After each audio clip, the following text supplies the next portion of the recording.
Getting set for week number 9 for the Luther College Norse as they make their final road trip of the season this week to take on a very talented Central squad. Head coach Joe Troche joining us. And going back to last week, Joe lost Dolores. The result was what it was, but I think it's probably the game, at least of the ones that I've gotten to see this year, that you saw the most glimpses of positivity in all three aspects of the game. Is that a fair statement? Yeah. I would say defensively, special teams, we played really well. Offensively, we didn't play to our standard.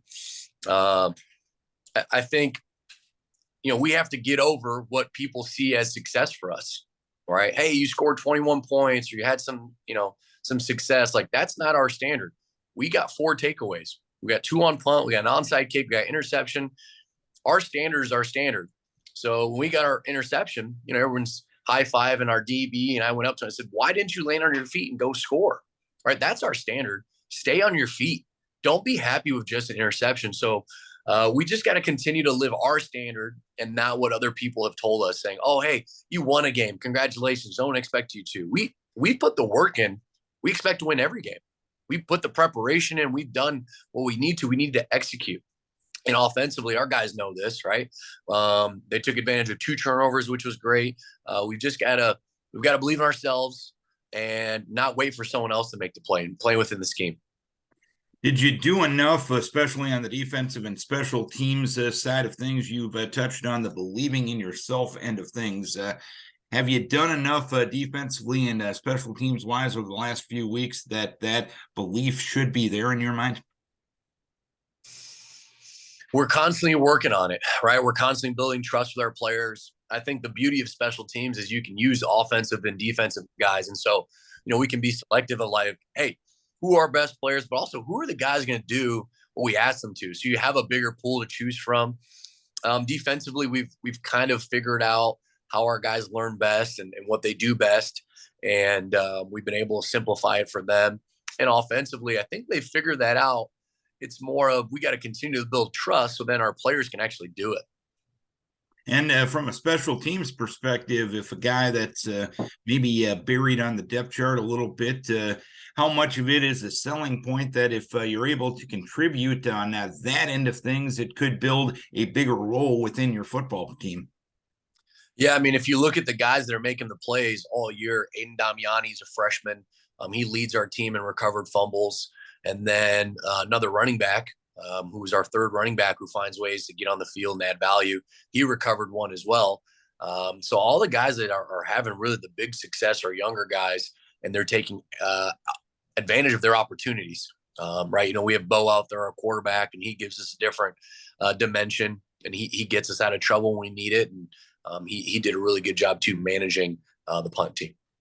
And from a offensive perspective, what are some of the rough edges that you saw in last week's game that you need to get smoothed out for the final 2 weeks of the season? Yeah, I think it's just taking what a defense gives us and not trying to force it, right? If it's, a pre-snap read or post-snap, just believing what you see and what you're taught, right? Don't rush it. We have a saying of, hey, slow down your steps, speed up your reaction. And I understand as a quarterback, it could be scary back there because what you have in your hand, everybody wants. But the best way to hit is to deliver that thing on time. And when he does, we're in good shape. Or the other issues too is maybe the route doesn't get ran when it's supposed to, or doesn't break when it's supposed to, and so he can't throw it on time, and so we lose trust there. So we just need more consistency out of our routes, out of our O-line, our quarterback. And so all 11 are getting the picture that they anticipate. And that's what's hard right now. But we're getting better, and we just need more consistency, especially on critical downs, 3rd down, 4th down.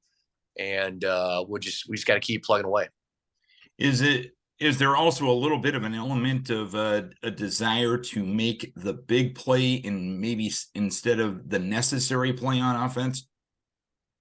I think that's always part of it, right? When you've had success and you've done some things, finding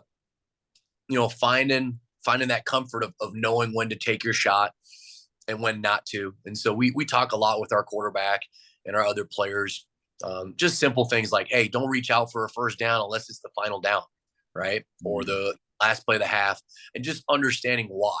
And so we have to coach our players up, but then reaffirm it with the film and explain to them why that's important. For example, we took a timeout the second to last play going to the half. We punted. And so we wanted to make sure that everybody knew their responsibility. They knew the formation, the call, and was aware of the situation. And we got everything we wanted. We got a great punt. They let it go. And the ball at the last second bounced back towards our team. And one of our players stopped it, which is something we've taught. But the next layer is, hey, we want the clock to run out so we can go into the half. And had we had that awareness, again, had we had more reps or if I coached it better, we would have let the ball bounce, even though we're going to lose some yardage on the punt, realizing, hey, we're trying to get to the half. We're not necessarily setting them up for field position. And then they were able to get a play off. And luckily we stopped them. But, these are things that are graduate level football that we are now getting to with our players, which is great. So that stuff doesn't always lead to wins, but our players are understanding football far, far more than when we first got here, which is great. And this week, you make the trip down to Central to take on the Dutch. What impresses you about this Central squad? They're sound offensively. I mean, they're really, really impressive. They find creative ways to stress you horizontally and vertically. They do a really good job.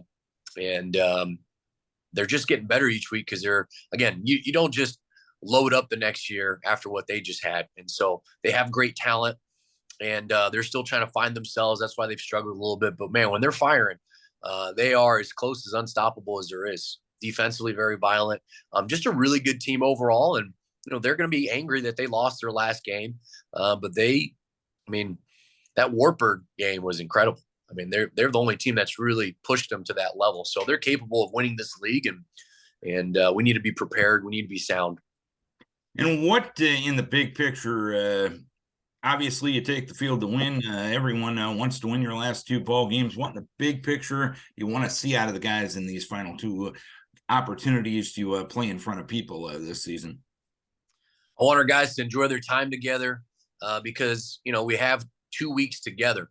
And after those 2 weeks, the team totally changes. The dynamic changes. And we may return some players at the same, but their roles change. And it's just a totally different atmosphere. So we're really building towards long-term, right? How do you reach your full potential and not just winning? Are we learning from our mistakes?